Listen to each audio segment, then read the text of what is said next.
کڑا ہے.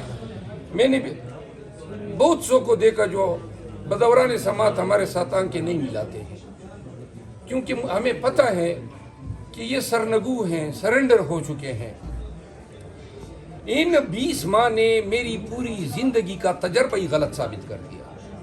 کبھی میں نے سوچا ہی نہیں تھا کہ ہمارا نظام، ہماری عدلیہ اتنے چھوٹے بونوں پر مشتمل ہوگی جن کو ہم مائلاٹ کہتے ہیں اور ناجائز کہتے ہیں.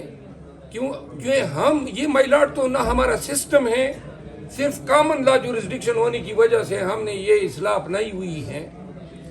بہرحال قطع نظر اس کے کئی اچھے جج بھی ہم نے دیکھے. میں مثال دوں گا انوار الحق پنو صاحب کی. وہاں پنڈی میں جی ایچ کیو کیس میں شہریار افریدی کے کیس میں گیا بیل میں نے ارگو کی ان کے سامنے.